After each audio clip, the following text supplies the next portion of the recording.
The stagecoach lurched to a stop in front of Platteville's dusty Main Street, and Adelaide Morrison stepped down into the Colorado afternoon heat with nothing but a worn carpetbag and a heart full of regrets she could not outrun.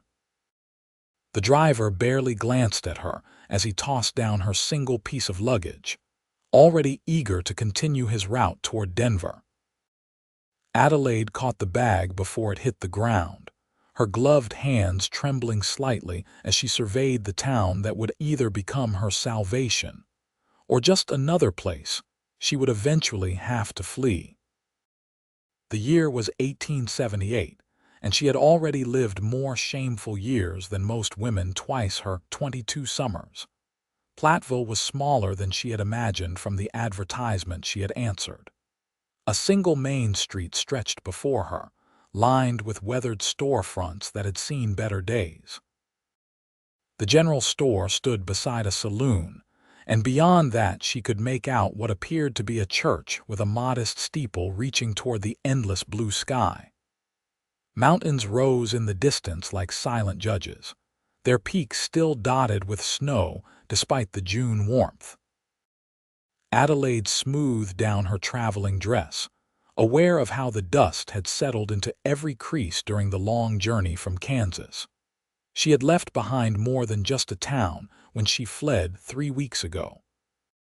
She had left behind a reputation that would have destroyed her if she had stayed even one more day. "Miss Morrison," a voice called out from across the street, and Adelaide turned to see a man approaching. He was perhaps in his mid-30s, with graying hair beneath his hat and kind eyes that crinkled at the corners when he smiled. "I am Reverend Thomas. I received your letter about the teaching position." Adelaide forced herself to meet his gaze, though shame burned in her chest like hot coals. He did not know. None of them knew what she had been, what she had done to survive after her parents died and left her with nothing but debts and desperate choices. They thought she was simply a young woman seeking honest work in a frontier town that desperately needed a schoolteacher. "Reverend," she said, managing a curtsy despite her exhaustion. "Thank you for giving me this opportunity." "The children need education more than anything out here," he said warmly, reaching for her carpetbag. She noticed his collar was slightly frayed, evidence that this town was not wealthy. "Come along. I will show you to the schoolhouse. There are living quarters attached, modest but clean. Mrs. Patterson from the general store has prepared some supplies for you." As they walked down the street, Adelaide was acutely aware of the eyes following her progress. A few women stood outside the general store, their conversation stopping as she passed.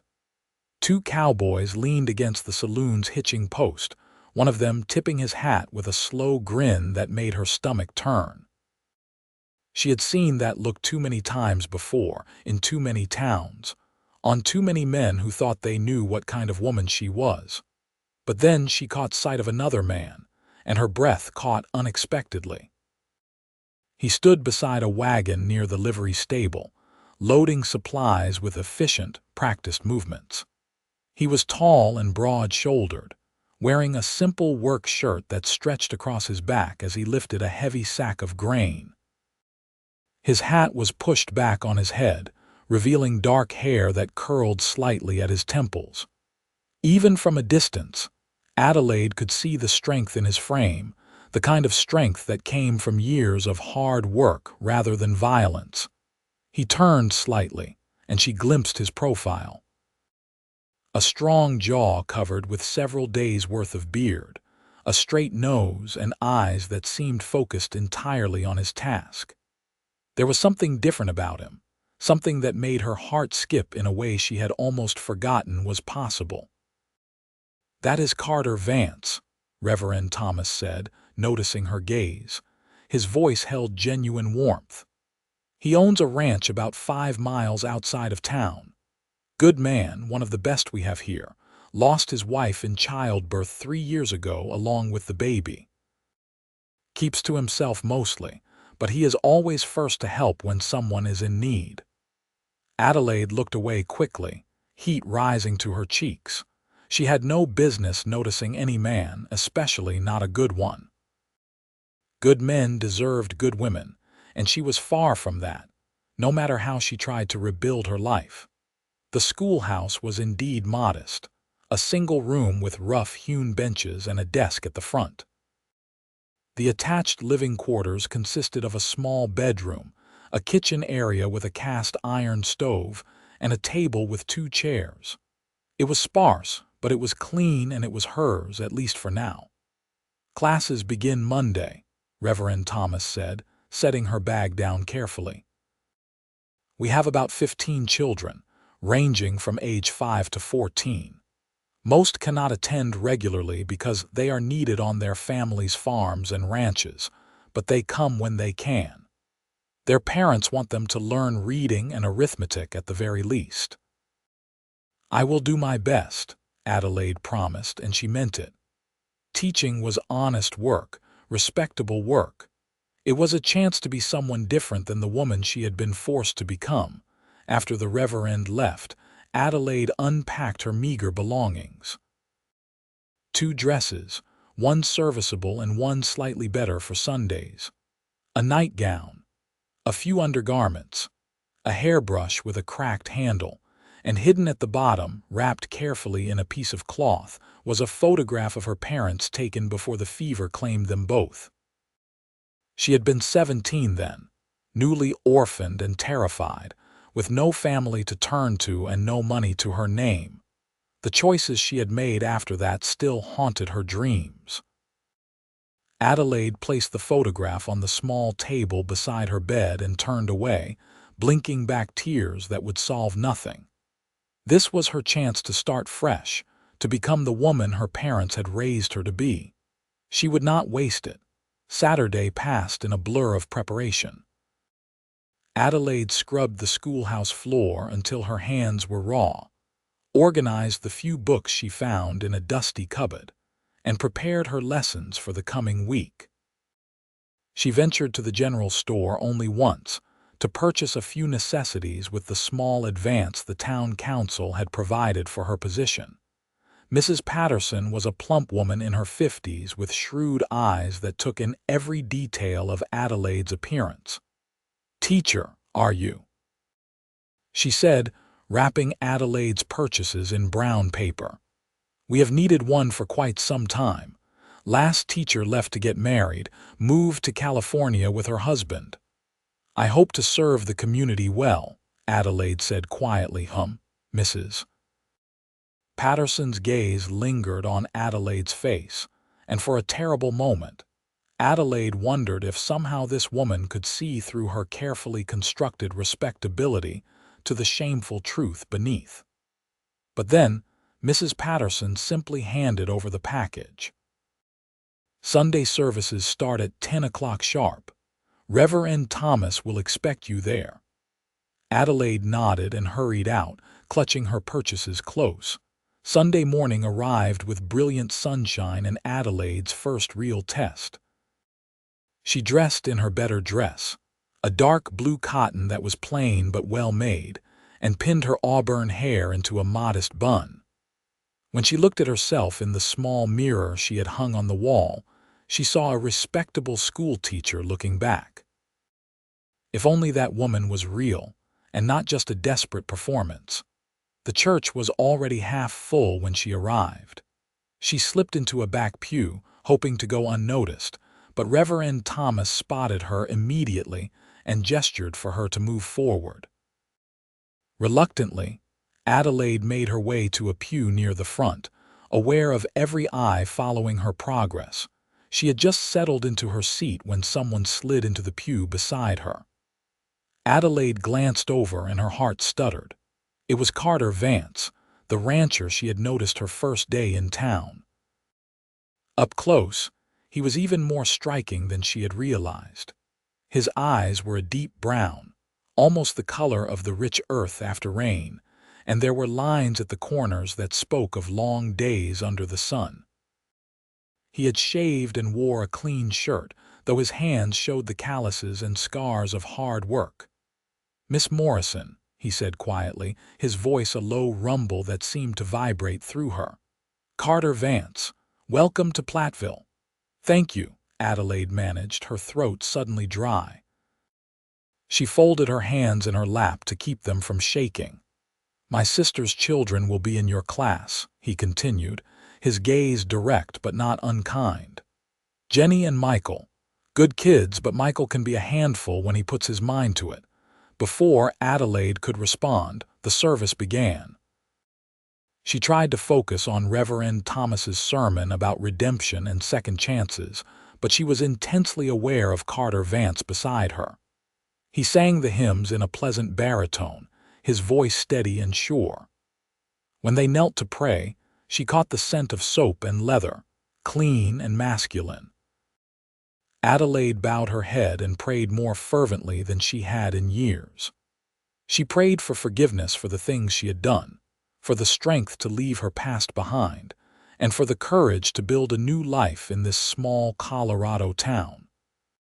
She prayed that no one would ever discover the truth about the year she had spent in a Kansas City brothel, desperate and degraded, until she had managed to save enough money to buy her way out. After the service, the congregation gathered outside in the sunshine. Adelaide found herself surrounded by mothers introducing their children, the students she would be teaching. The children were shy but curious, their faces sunburned and freckled, their clothes patched but clean. These were farming and ranching families, hardworking people who had carved lives out of this harsh land through sheer determination. "Miss Morrison," a woman's voice called, and Adelaide turned to see a young woman approaching with 2 children in tow. She had the same dark hair and brown eyes as Carter Vance, and Adelaide immediately recognized the family resemblance. "I am Sarah Winters, Carter's sister. These are my children, Jenny and Michael." The little girl, perhaps 7 years old, smiled shyly from behind her mother's skirt. The boy, a few years older, studied Adelaide with frank curiosity. "I am pleased to meet you all," Adelaide said, crouching down to be at eye level with the children. "Are you excited about school?" "Yes, madam," Jenny whispered. "I already know how to read," Michael announced proudly. "Uncle Carter taught me." "That is wonderful," Adelaide said genuinely. "Perhaps you can help some of the other students who are just learning." The boy seemed to consider this, then nodded solemnly. Sarah laughed and ruffled his hair. "He is a good boy, truly." "My husband Thomas works our ranch with Carter. We live about a mile from Carter's place." Carter had appeared beside his sister, his hands tucked into his pockets. "Sarah, stop monopolizing the new teacher. Half the town wants to meet her." "I am just being friendly," Sarah protested, but there was a teasing warmth in her voice that spoke of deep affection between the siblings. Someone has to welcome her properly. More families approached, and Adelaide spent the next hour meeting parents and children, answering questions about her teaching methods and her background. She had prepared a careful story, true in most details but carefully edited. Her parents had died of fever. She had worked as a companion to an elderly woman in Kansas. When the woman passed away, Adelaide had seen the advertisement for a teacher in Colorado and decided to seek a new start in the West. The lies tasted like ash in her mouth, but they were necessary. The truth would destroy her before she had even begun. As the crowd thinned, Adelaide found herself standing beside Carter Vance once more. His sister had taken her children home, and most of the other families had dispersed. The afternoon sun was warm on Adelaide's face, and for a moment she felt almost peaceful. "This is a good town," Carter said quietly, his gaze on the mountains in the distance. "People here mostly mind their own business, but they will help when help is needed. You will find your place." There was something in his voice, a gentleness that made Adelaide's chest ache. When was the last time a man had spoken to her with simple kindness, expecting nothing in return? "I hope so," she said softly. I truly hope so. Carter turned to look at her then, and their eyes met. For a long moment, neither spoke. Adelaide felt something pass between them, a connection she could not name and did not dare acknowledge. Then Carter tipped his hat and walked away, his long strides carrying him toward his horse. Adelaide watched him go, her heart beating strangely fast in her chest. Monday morning arrived too quickly. Adelaide woke before dawn, her stomach knotted with nervousness. She dressed carefully, braided her hair into a practical coronet, and tried to eat some breakfast, though she had no appetite. When the first students began arriving at 8 o'clock, she was ready, standing at the front of the classroom with what she hoped was a confident smile. The children filed in, some eager, some reluctant. Michael Winters arrived with his sister Jenny, both of them clean and ready to learn. A few older boys slouched in the back, clearly there only because their parents had insisted. Several little girls sat together near the front, whispering and giggling behind their hands. Adelaide began with introductions, learning each child's name and age. Then she assessed their skills, discovering that reading levels varied wildly. Some could barely recognize letters, while others, like Michael, could read simple passages. Mathematics skills were similarly scattered. By lunchtime, Adelaide's head was spinning with the challenge ahead of her, but her heart felt lighter than it had in months.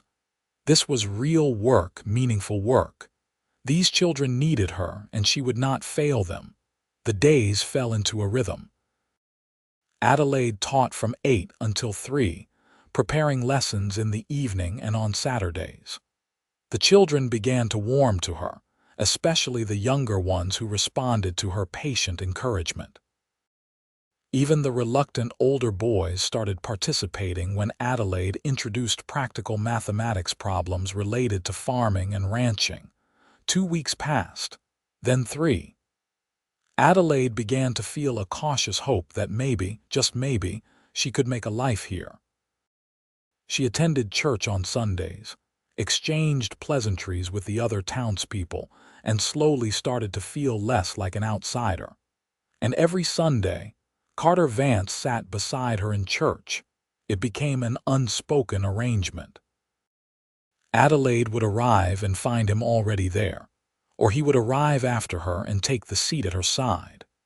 They did not speak much beyond polite greetings, but his presence became a comfort she looked forward to more than she wanted to admit. One afternoon in late July, Adelaide was closing up the schoolhouse when she heard a horse approaching. She looked up to see Carter riding toward her, leading a second horse behind him. He dismounted with easy grace and approached with his hat in his hands. "Miss Morrison," he said, "I was wondering if you might like to see some of the countryside around Platteville. It is beautiful this time of year, and you have been here over a month without seeing much beyond town." Adelaide's first instinct was to refuse. Getting close to anyone, especially a man as good and decent as Carter Vance, was dangerous. Eventually, he would ask questions she could not answer honestly. Eventually, her past would find a way to destroy this fragile new life. But the hope in his eyes, the simple kindness of the offer, weakened her resolve. "I am not a very experienced rider," she admitted. "That is a gentle mare," Carter said, gesturing to the second horse. "She will take good care of you, and I will stay right beside you." Adelaide looked at the horse, then at Carter, then at the mountains in the distance that she had admired but never explored. The word no was on her lips, the safe answer, the smart answer. "Yes," she heard herself say instead. "I would like that very much." Carter's face broke into a genuine smile, and Adelaide's heart skipped. She had seen him look serious, thoughtful, kind, but this was the first time she had seen him truly smile, and it transformed his whole face. He helped her mount the mare, his hands steady at her waist, and then swung up onto his own horse with practiced ease. They rode out of town at a gentle pace, heading west toward the mountains. The afternoon sun painted everything golden, and a light breeze carried the scent of prairie grass and wildflowers. "I came out here 5 years ago," Carter said as they rode. "I had saved up enough money working cattle drives to buy my own land. The ranch was in rough shape when I got it, but I have built it into something good. 200 acres now with good water and grazing." "Your sister said you lost your wife," Adelaide said quietly. "I am sorry." Carter's jaw tightened, but he nodded. "Emily. We had only been married a year when she got pregnant. The birth went wrong and there was nothing the doctor could do. I lost them both in a single night." "That must have been devastating." "It was," Carter said simply. "For a long time I thought I would never recover. But grief does not ask permission, and life keeps moving forward whether you are ready or not. Eventually, I realized Emily would not have wanted me to stop living." They rode in silence for a while, following a trail that wound through stands of cottonwood trees and across rolling grassland. Adelaide saw cattle in the distance, their forms dark against the golden grass. Hawks circled overhead, riding the thermals in lazy spirals. "What brought you to Platteville?" Carter asked eventually. Adelaide's hands tightened on the reins. This was the question she had been dreading, the one she had to answer with carefully constructed half-truths. "I needed a fresh start," she said, which was true enough. "After my parents died and the woman I was caring for passed away, there was nothing keeping me in Kansas. I saw the advertisement for a teacher, and it seemed like an opportunity to build a new life." "Do you miss it, Kansas?" "No," Adelaide said, and that was entirely true. "There is nothing there for me anymore." Carter glanced at her, his brown eyes thoughtful. "Sometimes starting over is the bravest thing a person can do."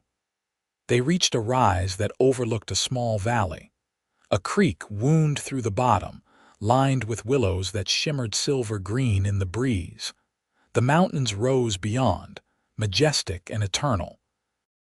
"This is beautiful," Adelaide breathed.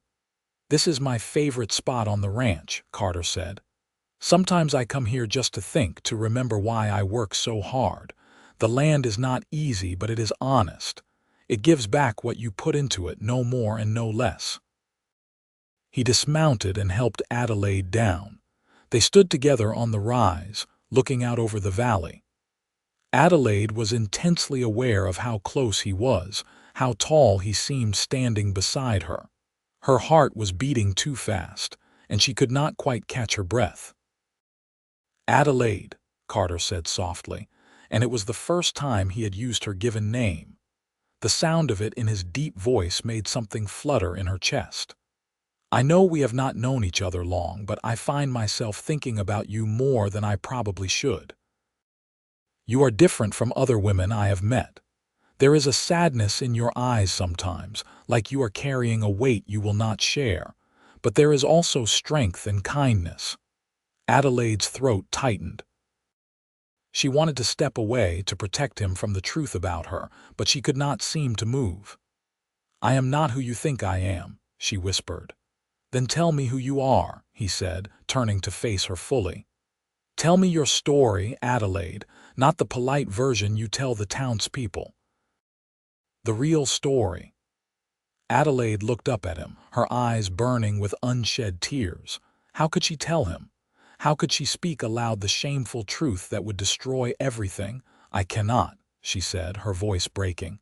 "Carter, if you knew, you would not be standing here with me. You would not want anything to do with me."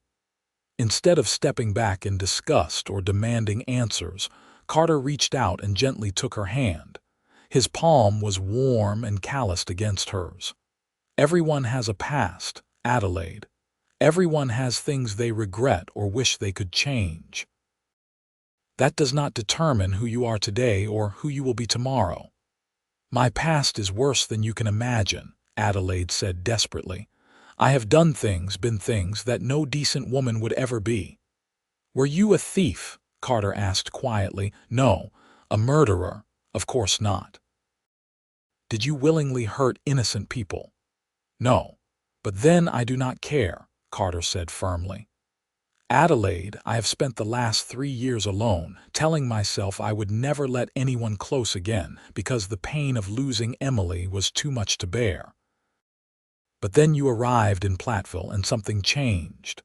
When I saw you step off that stagecoach, looking so brave and so frightened all at once, something in my heart woke up after a long sleep. Adelaide was crying now, tears streaming down her face.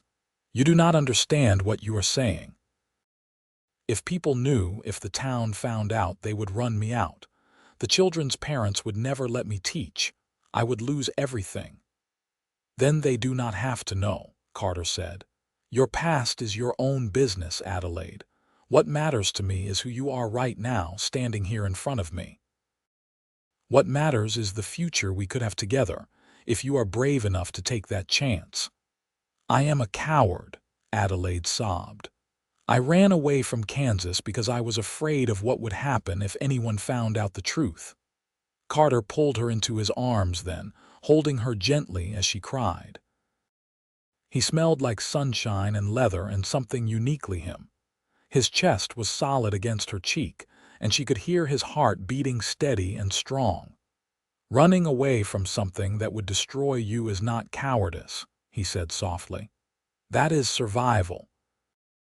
And deciding to start over, to build a new life, that takes more courage than most people ever have to show. Adelaide clung to him, her fingers gripping his shirt. She wanted so desperately to believe him, to trust that maybe her past did not have to define her future. But fear was a hard habit to break. I worked in a brothel, she whispered against his chest, the words spilling out before she could stop them. In Kansas City. For a year after my parents died, I had nowhere to go and no way to support myself. I tried to find respectable work, but there was nothing. I was going to starve. So I went to a place I had heard other desperate women talk about. They took me in and I worked there for a year until I had saved enough money to leave. That is who I am, Carter. That is what I did. She felt him stiffen slightly and her heart shattered. This was it. This was the moment he would push her away in disgust, and she would lose the first good thing that had happened to her in years. But Carter did not push her away. His arms tightened around her, holding her closer. That must have been terrifying, he said quietly.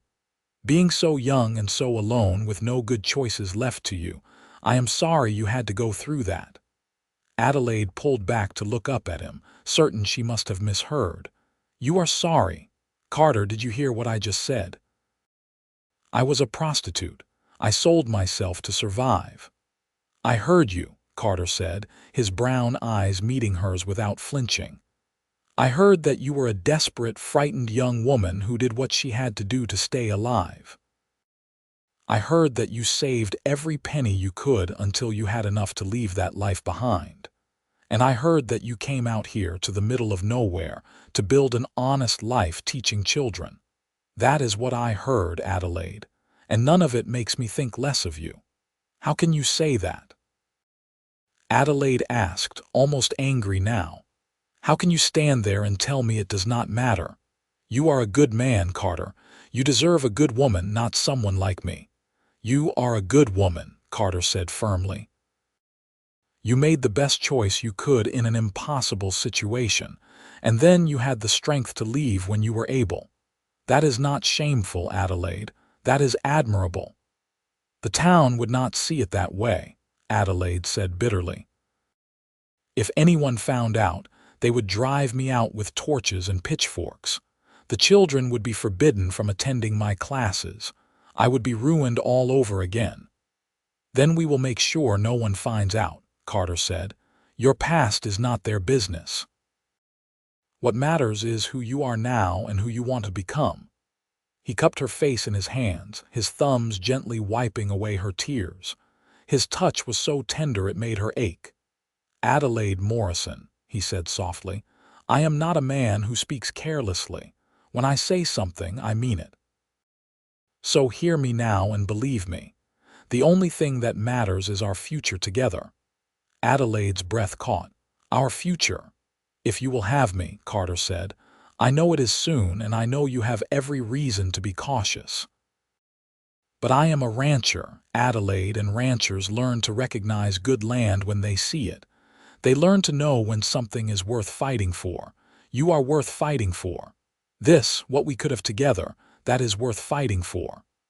"I am afraid," Adelaide whispered.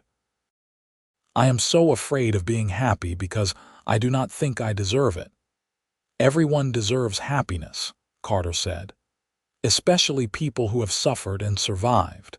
Let me show you that you can be happy again, Adelaide. Let me prove to you that your past does not have to define your future." Adelaide looked up into his earnest, handsome face and saw nothing but sincerity and warmth. This good, honest man knew the worst thing about her, and he was still standing here, still holding her, still offering her a future. "Yes," she breathed. "Yes, Carter." He smiled then, that brilliant, transformative smile, and lowered his head to kiss her. It was gentle and sweet, a promise rather than a demand. Adelaide felt something inside her chest crack open, something that had been frozen and shut away for so long. Hope, she realized. This was what hope felt like. They stood together on that rise overlooking the valley as the sun began its descent toward the mountains. Adelaide rested her head against Carter's chest, his arms wrapped securely around her, and for the first time in years, she felt truly safe. The ride back to town was quiet but companionable. Carter helped her down from the mare in front of the schoolhouse, his hands lingering at her waist. "May I call on you properly?" he asked. "Take you to supper, court you the way you deserve to be courted." "I would like that," Adelaide said, feeling a blush rise to her cheeks. "Saturday evening, then," Carter said. "I will pick you up at 6. Adelaide watched him ride away, her hand pressed to her lips where he had kissed her. She felt dizzy with a mixture of joy and terror. This was real. Carter Vance was real, and he wanted a future with her. But her past was real too, and it would always be lurking in the shadows, waiting for the wrong person to recognize her or the wrong rumor to reach Platteville from Kansas City. Saturday arrived wrapped in sunshine and Adelaide's nervous excitement. She had carefully pressed her better dress and arranged her hair 3 different ways before settling on a simple style that framed her face softly. When Carter arrived promptly at 6, driving a wagon rather than riding horseback, Adelaide's heart leapt. He had cleaned up too, wearing what was clearly his best shirt and a string tie. His dark hair was neatly combed, and he held a small bouquet of wildflowers that made Adelaide want to cry and laugh at the same time. "You look beautiful," he said, handing her the flowers. "Thank you," Adelaide said, burying her face in the blooms to hide her blush. "Let me just put these in water." They drove to the small restaurant attached to Platteville's only hotel. It was a modest establishment, but the proprietor, Mrs. Chen, set a fine table. She was a Chinese woman whose family had come to work on the railroad and stayed when the work dried up. Her husband had died in a mining accident, leaving her to support their 3 children alone. She ran the restaurant with fierce efficiency and made the best dumplings Adelaide had ever tasted. Carter had requested a corner table, giving them some privacy from the other diners. They ordered chicken and potatoes and fresh bread, and as they ate, they talked. Carter told her about his plans for the ranch, his hopes of expanding his herd and maybe breeding horses as well. Adelaide talked about her students and the progress they were making. "Jenny is reading so well now," Adelaide said enthusiastically. "She has a real gift for it. I have been lending her books from my personal collection because she finishes everything I assign." "My sister will be pleased to hear that," Carter said. "She wants her children to have opportunities she never had. Thomas and I barely had any schooling growing up. We learned what we needed from our parents and figured out the rest as we went along. Where did you grow up? Adelaide asked. Missouri, Carter said. My father had a small farm, but he died when I was 16. My mother followed him a year later. Sarah was only 14. I tried to keep the farm going, but between the debts and the drought, it was impossible. When Sarah married Thomas at 18, I sold what little was left and headed west to make my fortune. Did you find it? Adelaide asked with a small smile. Carter reached across the table and took her hand. I think maybe I did, just not in the way I expected. They finished dinner, and Carter drove them out of town along a quiet road. The evening was warm and pleasant, the sky turning magnificent shades of orange and pink as the sun set. They talked about everything and nothing, and Adelaide felt herself relaxing in a way she had not in years. I want you to know something, Carter said as they drove. I have thought a lot about what you told me about your past, and I want you to know that it changes nothing about how I feel. If anything, it makes me admire you more. You survived something that would have broken many people, and you came out the other side determined to live a good life. That takes real strength. I do not feel strong, Adelaide admitted. Most days I feel like I am pretending to be someone I am not, and any moment the pretense will shatter. You are not pretending, Carter said firmly. You are becoming. There is a difference. The woman you are now is just as real as the girl you were then, maybe more real because you chose her. You decided who you wanted to be and made it happen. Adelaide blinked back tears. How are you so wise? Grief and hardship teach lessons that nothing else can, Carter said quietly. When I lost Emily and our baby, I thought my life was over. I thought I would never feel anything but pain again. But slowly, bit by bit, I learned that grief and joy can exist in the same heart. I learned that the past is not erased just because we move forward, but it does not have to control us either. They reached a grove of cottonwood trees beside a creek, and Carter stopped the wagon. The stars were beginning to emerge in the darkening sky, brilliant and infinite. Adelaide had never seen stars like this in Kansas City, where smoke and lamplight dimmed their glow. It is beautiful here, she said softly. Not as beautiful as you, Carter said, and before Adelaide could protest the compliment, he kissed her again. This kiss was deeper than the first, more certain. Adelaide felt heat spread through her body, but it was different from the mechanical, joyless encounters of her past. This was warmth and connection, desire mixed with genuine feeling. When they finally pulled apart, both were breathing hard. I am falling in love with you, Adelaide Morrison, Carter said, his voice rough with emotion. I know it is too soon to say such things, but I have never been good at pretending. I would rather tell you the truth, even if it is too much too fast. Adelaide's heart was pounding so hard she thought it might burst from her chest. I think I am falling in love with you too, she whispered. And it terrifies me because I keep waiting for something to go wrong, for my past to catch up with me and destroy this. We will face whatever comes together, Carter promised. You are not alone anymore, Adelaide. You have me, and I am not going anywhere. They sat together under the stars for hours, talking and kissing and dreaming about a future that suddenly seemed possible. When Carter finally drove Adelaide back to the schoolhouse, it was well past midnight. He walked her to the door and kissed her good night with a tenderness that made her heart ache. I will see you in church tomorrow, he said. Tomorrow, Adelaide agreed, and went inside feeling like she was floating.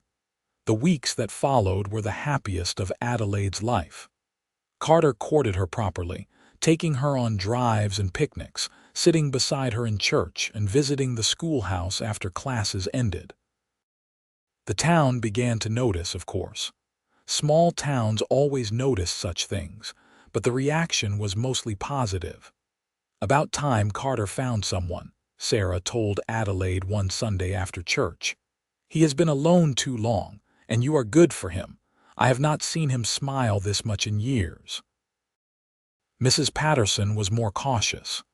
"You seem like a respectable young woman," she said when Adelaide stopped by the general store. "But we do not know much about you, do we? Where you came from, who your people were?" "My parents died when I was 17, Adelaide said, keeping her voice steady. "I worked as a companion to an elderly woman until her death, and then I came west seeking a new start. There is not much more to tell." Mrs. Patterson's eyes were shrewd, but she nodded. "Well, you do a good job with the children, I will give you that. My grandson says you are the best teacher he has ever had." As summer turned to fall, Adelaide began to truly believe that she might have escaped her past. No one from Kansas City appeared looking for her. No one recognized her or questioned her story. Slowly, cautiously, she allowed herself to relax into her new life. Carter proposed in October, on a perfect autumn afternoon when the aspens had turned gold and the air was crisp and clean. They were at his ranch, and he showed her the house he had been building. "I started this after Emily died," he said as they walked through the skeleton of what would be a fine home. "I needed something to do with my grief, some way to channel it into something constructive, but I never had the heart to finish it. It seemed pointless to build a family home when I thought I would never have a family." He led her to what would be the parlor, where large windows overlooked the valley she had come to love. "But now I have a reason to finish it.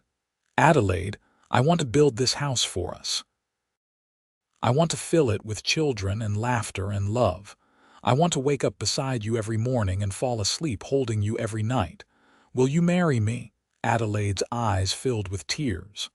"Yes," she said. "Yes, Carter, I will marry you." He slipped a simple gold band on her finger, a perfect fit. They held each other as the autumn wind whistled through the unfinished house, and Adelaide sent up a silent prayer of thanks for this second chance at life. They announced their engagement the following Sunday at church, and the congregation offered their congratulations. A wedding date was set for Christmas Eve, giving Carter time to finish enough of the house to make it livable. Adelaide would continue teaching until the wedding, then move to the ranch. The weeks flew by in a flurry of preparations. Sarah helped Adelaide sew a wedding dress, a beautiful creation in cream-colored wool that would be warm for a winter ceremony. The women of the town organized a quilting bee to make Adelaide a wedding quilt, their stitches creating a pattern of interlocking rings that symbolized unity and eternity. Adelaide had never felt so accepted, so welcomed. These people had taken her in as one of their own, and the guilt of deceiving them sometimes threatened to overwhelm her. But Carter was always there, steady and sure, reminding her that the past was behind her. "You are not deceiving anyone," he insisted one evening as they sat together in the schoolhouse after the students had left. "You are a good teacher, a good woman, and you will be a good wife.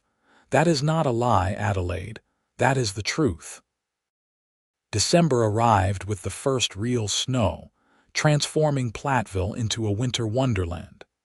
The children were beside themselves with excitement about Christmas and their teacher's upcoming wedding.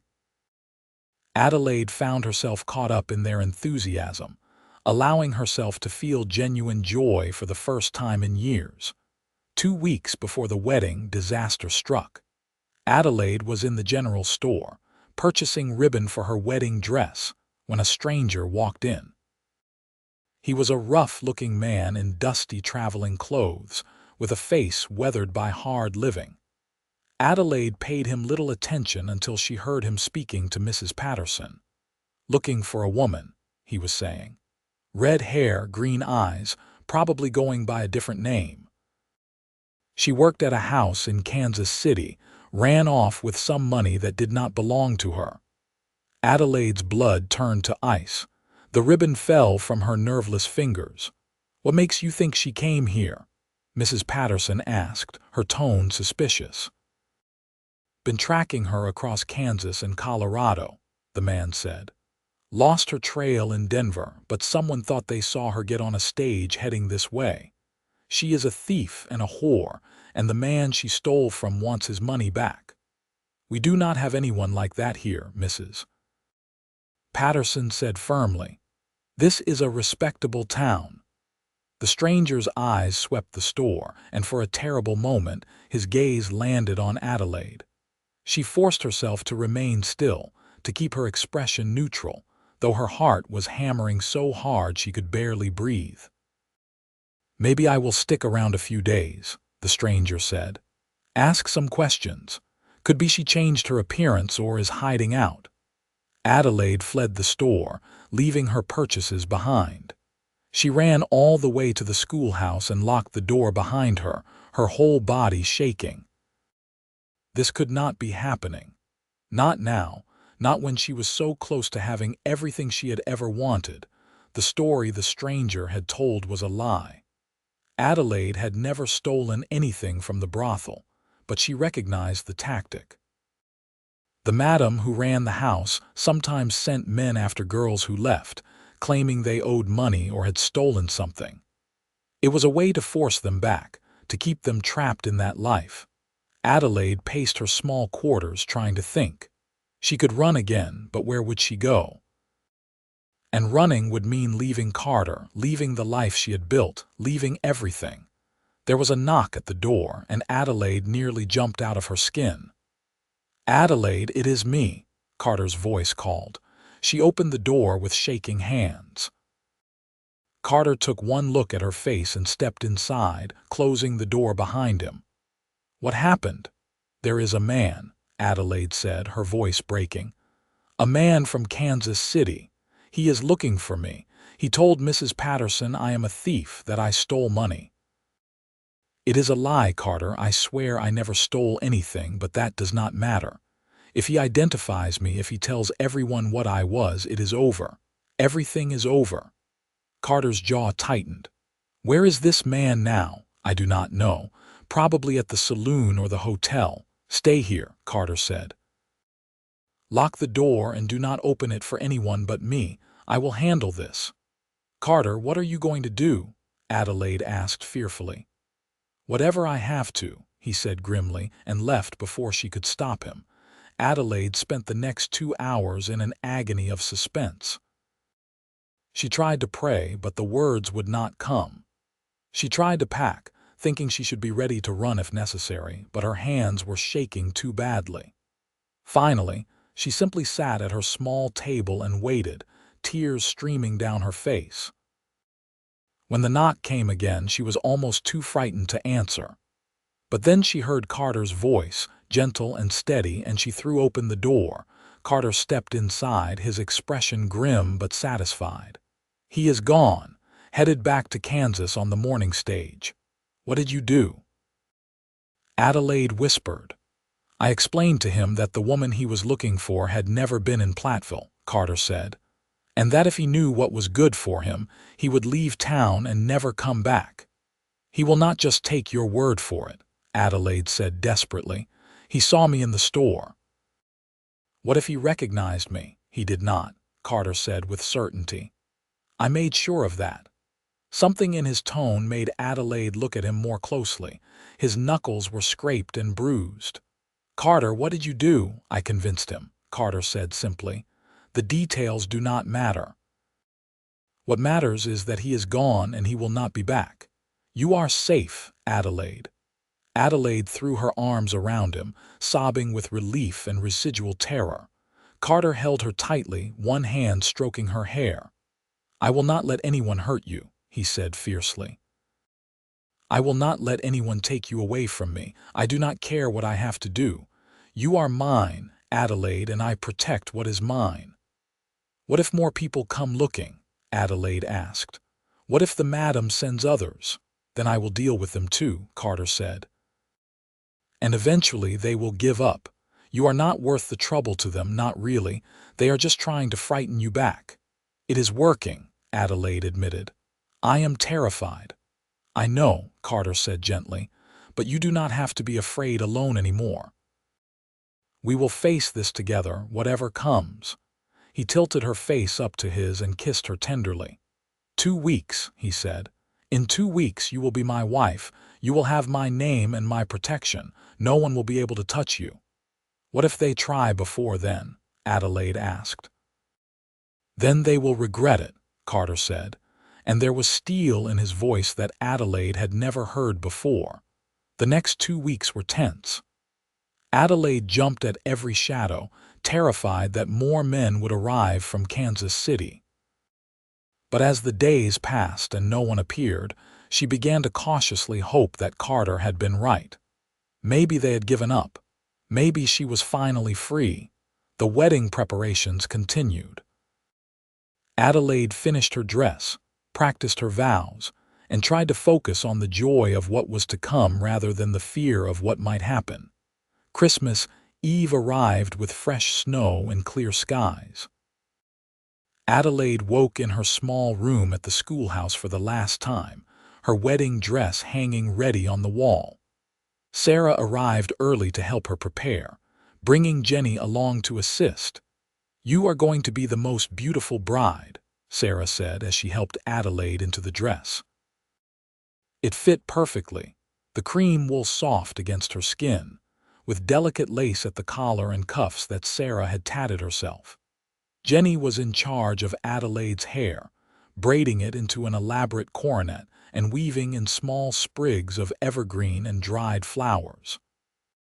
When they were finished, Adelaide barely recognized herself in the mirror. She looked happy, radiant, like a woman in love with no shadows haunting her. The church was decorated with pine boughs and red ribbons. The whole town had turned out for the wedding, filling the pews and spilling out into the churchyard. As Adelaide walked down the aisle on Reverend Thomas's arm, her eyes found Carter waiting at the altar. He was wearing his best suit, his dark hair neatly combed, but it was the expression on his face that made Adelaide's breath catch. He looked at her like she was the most precious thing in the world, like she was his whole future standing before him in cream-colored wool and evergreen sprigs. The ceremony was simple but heartfelt. They exchanged vows in steady voices, promising to love and cherish each other through all the days of their lives. When Reverend Thomas pronounced them husband and wife, Carter kissed Adelaide with such tenderness that several women in the congregation dabbed at their eyes. The reception was held in the church hall, with tables groaning under the weight of food the townspeople had contributed. There was dancing and laughter, toasts and well wishes. Adelaide danced with Carter, with Michael, who was very serious about getting the steps right, with Reverend Thomas and several other townsmen who wanted to congratulate the bride. As the evening wore on and the stars came out, Carter whispered in Adelaide's ear, "Ready to go home, Mrs. Vance, Mrs. Vance." Adelaide had a new name, a new identity that belonged entirely to this new life. "Yes," she said, "let's go home." They drove through the snowy night to the ranch, to the house Carter had finished building for them. It was not grand, but it was solid and well-made, with a parlor and kitchen, 2 bedrooms, and a wraparound porch that would be perfect for summer evenings. Smoke rose from the chimney where Carter had left a fire burning. He carried her over the threshold, making her laugh, and set her gently down in the parlor.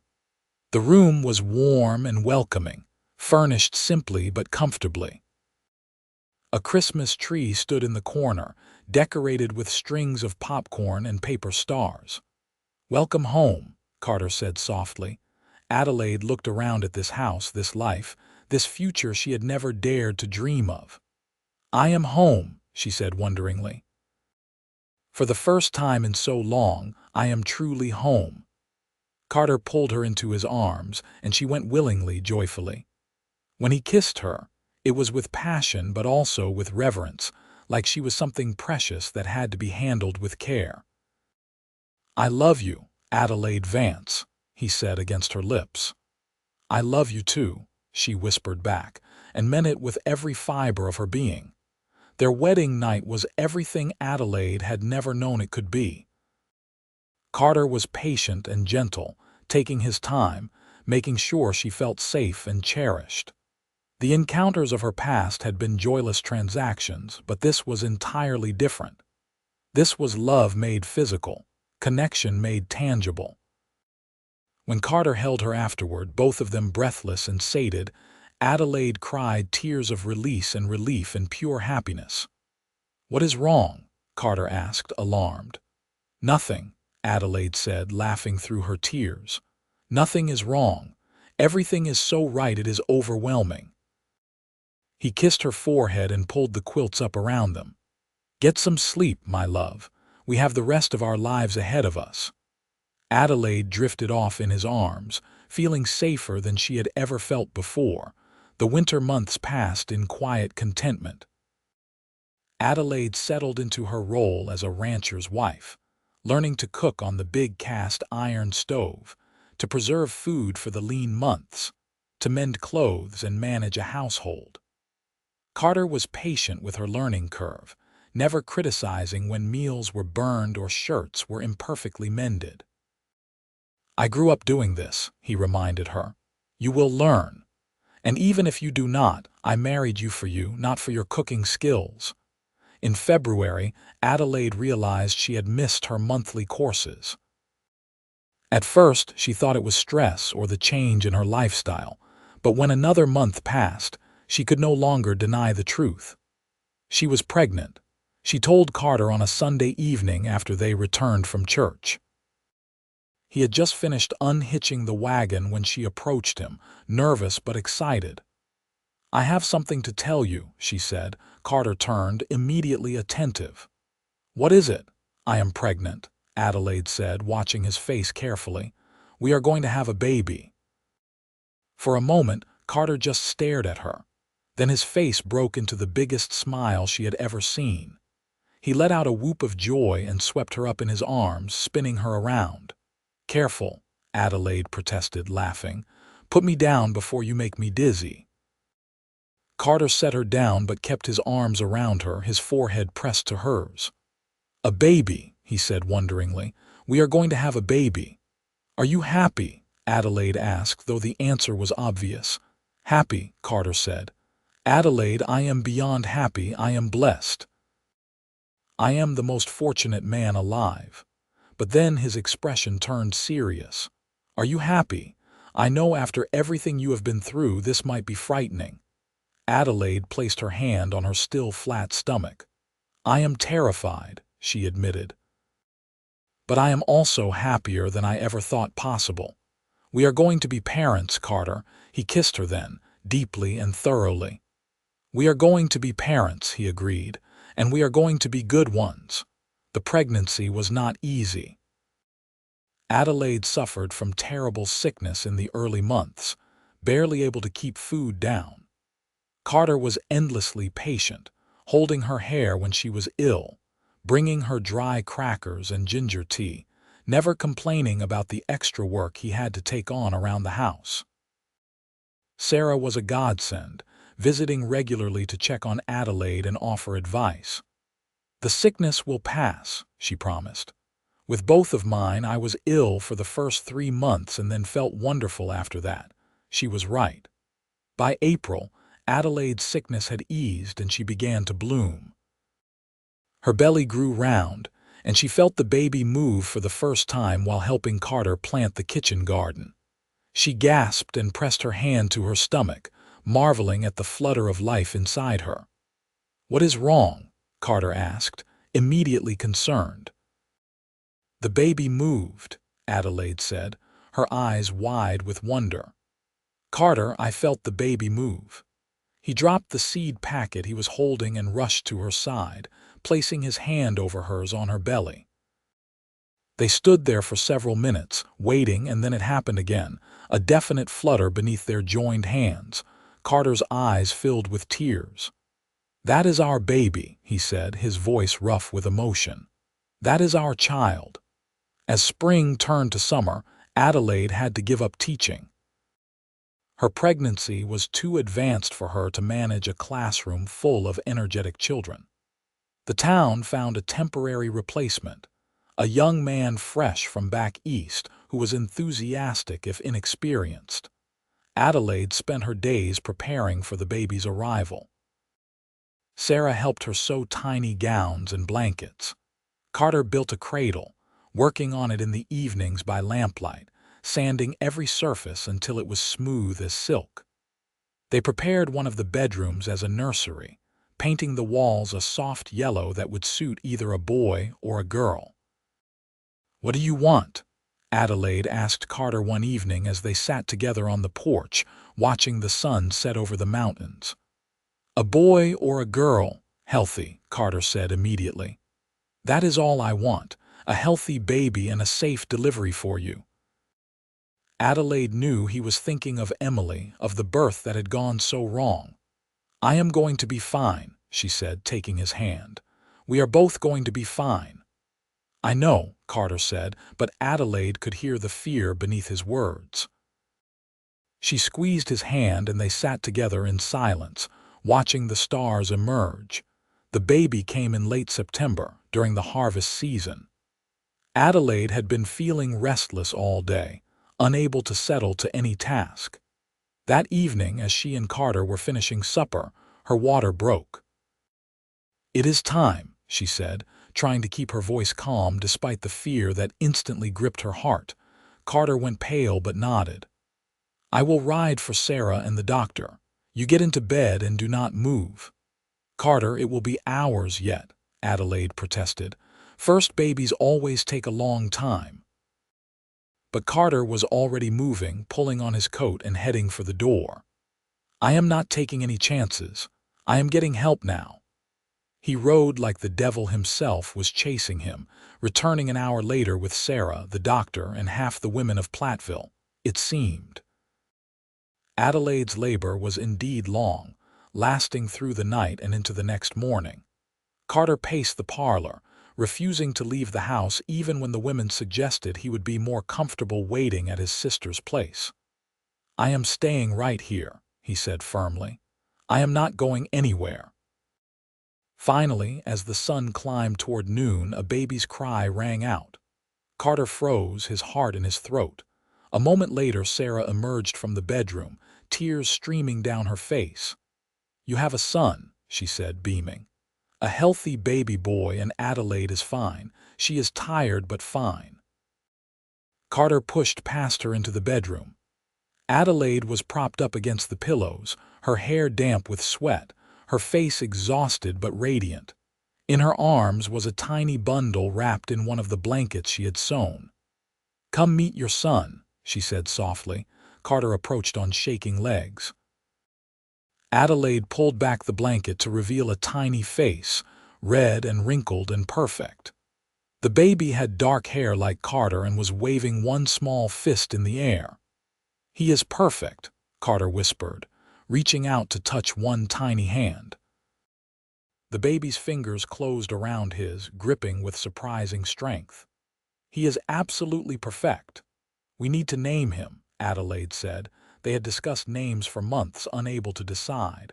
But looking at his son's face, Carter suddenly knew. "Thomas," he said. "After your father and my brother-in-law, Thomas Matthew Vance." Adelaide smiled. "Thomas Matthew Vance. It is perfect." The next weeks were a blur of sleepless nights and endless wonder. Thomas was a good baby, healthy and strong, but he had healthy lungs and was not afraid to use them. Carter was hands-on from the start, changing diapers and walking the floor at night when Thomas was fussy, insisting that Adelaide rest when she could. "You carried him for 9 months," he said when Adelaide protested that he needed his sleep to work the ranch. "The least I can do is lose a little sleep now that he is here." As autumn painted the mountains gold and red, Adelaide fell into the rhythm of motherhood. She nursed Thomas while watching the sunrise, sang to him while she worked around the house, and marveled daily at the miracle of his existence. This tiny person was half her and half Carter, a living symbol of their love. In November, On a crisp Sunday morning, they had Thomas baptized at the church. He slept through the entire ceremony, peaceful in his christening gown that Sarah had sewn. The congregation cooed over him afterward, and Adelaide felt a deep sense of belonging. This was her family now, these people and this town and this life. The first year of Thomas's life passed quickly. He grew from a tiny infant into a sturdy baby who crawled everywhere and pulled himself up on furniture. Adelaide resigned from teaching permanently, finding that she loved being a full-time mother and rancher's wife more than she had ever loved teaching. Carter thrived as a father. He was patient and playful, building blocks with Thomas for hours, taking him on gentle rides around the property in a sling, reading to him every night before bed even though Thomas was too young to understand the words. "I want him to love books," Carter explained to Adelaide. "I want him to have all the opportunities I never had." When Thomas was 18 months old, Adelaide discovered she was pregnant again. This time, the sickness was milder and passed quickly. The second baby arrived in early spring, another healthy boy they named James Carter Vance. "Two boys," Carter said wonderingly, holding James while Thomas toddled around their feet. "We are going to have our hands full." "Yes, we are," Adelaide agreed, watching her small family with a heart so full it ached. "And I would not change a thing." The years rolled by in a happy blur. The ranch prospered under Carter's careful management. They added land, increased their herd, and built a barn that was the envy of the county. Thomas and James grew into active, inquisitive boys who kept their parents constantly on their toes. When Thomas was 5 and James was 3, Adelaide gave birth to their first daughter. Catherine Emily Vance arrived on a summer evening, tiny and perfect with her father's dark hair and her mother's green eyes. Carter cried when he held her, overcome with emotion.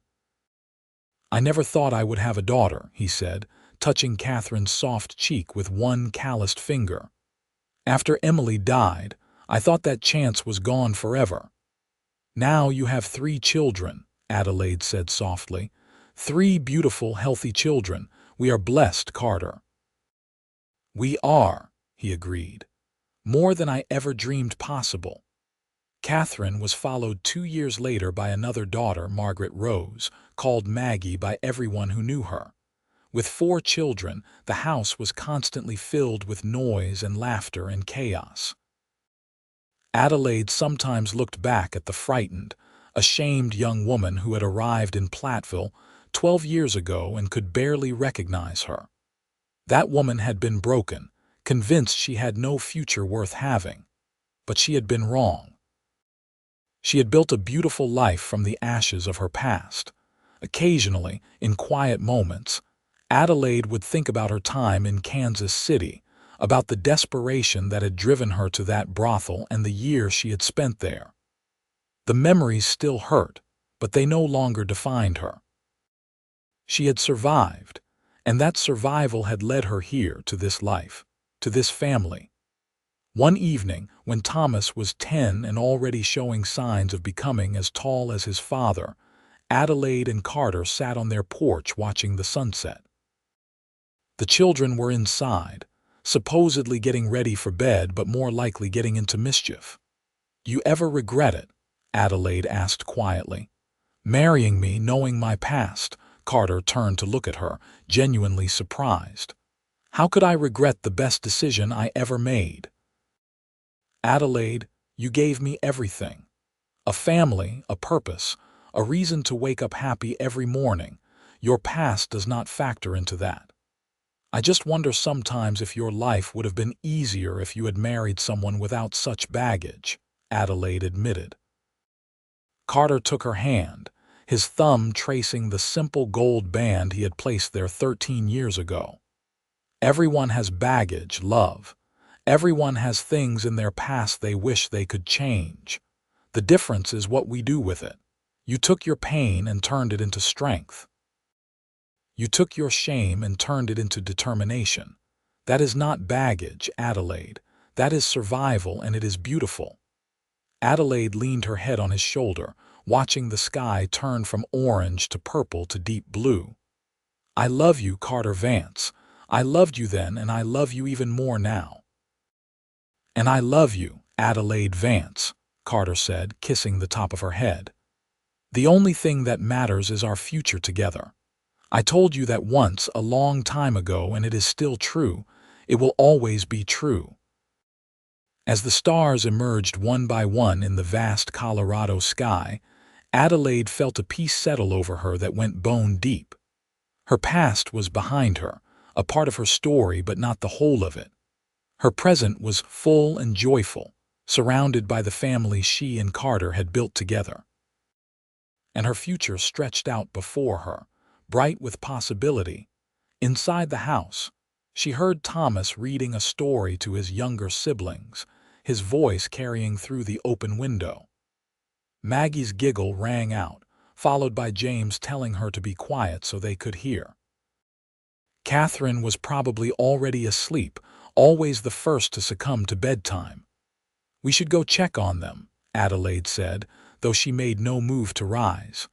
"In a minute," Carter said, tightening his arm around her. "Let me just hold you a little longer." They sat together as full darkness fell, two people who had found each other against all odds and built something lasting and true. The ranch spread out around them, solid and prosperous. The mountains stood eternal in the distance. And inside their home, their children created a joyful noise that spoke of security and love. Adelaide had arrived in Platteville ashamed of her past, terrified that she would never deserve happiness. But Carter had shown her that the past did not have to be a prison. He had given her not just his love but his faith, believing in her when she could not believe in herself. And she had repaid that faith by building a life with him, by loving him and their children with everything she had, by becoming the woman she was always meant to be. Years continued to pass, each one adding to the tapestry of their shared life. Thomas grew into a responsible young man who wanted to follow in his father's footsteps and become a rancher. James showed an aptitude for mathematics and talked about becoming an engineer. Catherine had Adelaide's love of books and dreamed of becoming a teacher like her mother had been. And Maggie, still young, seemed to have inherited her father's way with horses. When Adelaide turned 40, she looked in the mirror and saw gray threading through her auburn hair, lines around her eyes from years of smiling. Her body had changed with childbearing and age, but Carter still looked at her like she was the most beautiful woman in the world. "You are even more beautiful now than the day you stepped off that stagecoach," he told her on their 15th anniversary. "Because now I can see our whole life together written on your face. Every laugh line, every silver hair, it is all a reminder of the years we have shared." They celebrated their 20th anniversary with all 4 children present. Thomas brought his new wife, a sweet girl from a neighboring ranch. James had just returned from university back east, full of stories about his studies. Catherine was engaged to the new school teacher who had taken over after the previous one retired. And Maggie, 14 now and full of fire, declared she was never getting married because boys were stupid. "You will change your mind," Sarah told her, laughing. She was a grandmother now several times over, with more gray than brown in her hair, but her spirit was as lively as ever. "I said the same thing when I was her age," Adelaide admitted, pulling Maggie into a hug. "But then I met your father." "That is different," Maggie insisted. "Papa is not stupid. He is Papa." The whole family gathered around the table Adelaide and Carter had bought when the children were small, the one that had witnessed countless meals and homework sessions and family discussions. They ate and laughed and told stories, and Adelaide felt her heart swell with gratitude. This was her life. This family, this home, this love. It had grown from the smallest seed of hope, planted on a dusty afternoon when a scared young woman stepped off a stagecoach and a lonely rancher offered her kindness without judgment. After dinner, when the children were occupied with their own conversations, Carter pulled Adelaide outside onto the porch. The stars were brilliant overhead, just as they had been on their wedding night 20 years ago. "Thank you," Carter said softly. "For what?" Adelaide asked. "For taking a chance on me," Carter said. "For trusting me with your truth. For building this life with me. For giving me more happiness than I ever thought possible." "I should be thanking you," Adelaide said, tears pricking her eyes. "You saved me, Carter. When I arrived here, I was broken and ashamed and convinced I did not deserve anything good. But you saw past all of that. You saw who I could become, and you loved me into being that person." "No," Carter said firmly, tilting her face up to his. "You saved yourself, Adelaide. I just had the privilege of being there to witness it. You are the strongest, bravest person I know. Everything you have built, you built with your own 2 hands and your own fierce heart." They stood together on the porch they had stood on countless times before, holding each other as they had held each other through joy and sorrow, through triumph and challenge, through every moment of their 20 years together. "You remember what I told you that day by the creek?" Carter asked.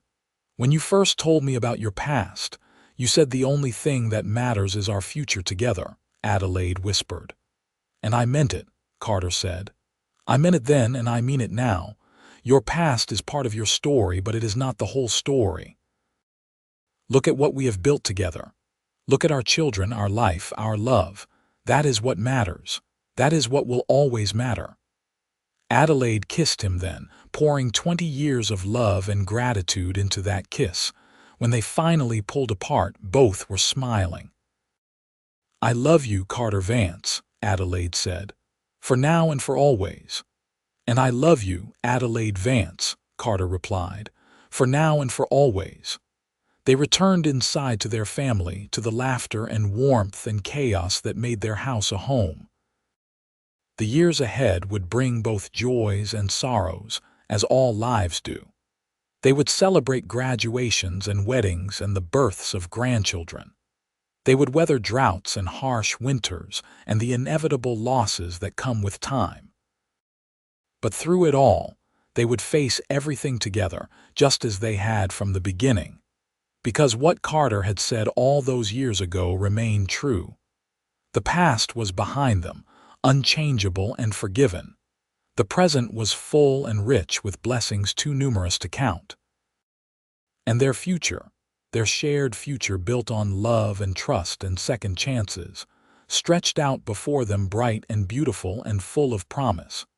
Adelaide had arrived in Platteville ashamed of her past, carrying secrets she thought would destroy her.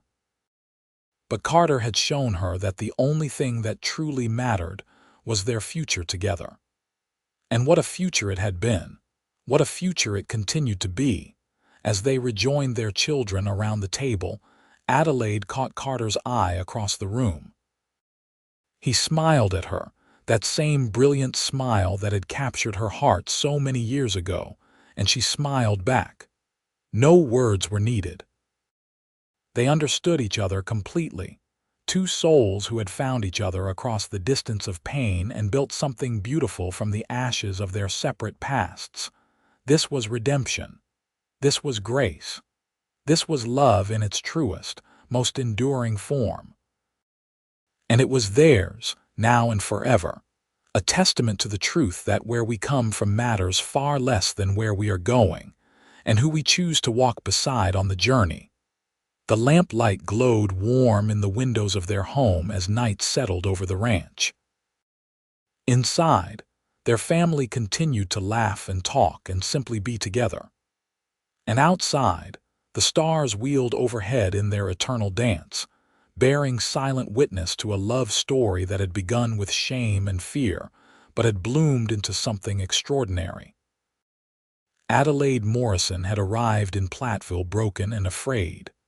But Adelaide Vance, wife and mother and beloved partner, stood strong and whole, surrounded by the family and life she had built with the man who had loved her not despite her past, but because of everything she had overcome. And that, in the end, was the greatest gift of all.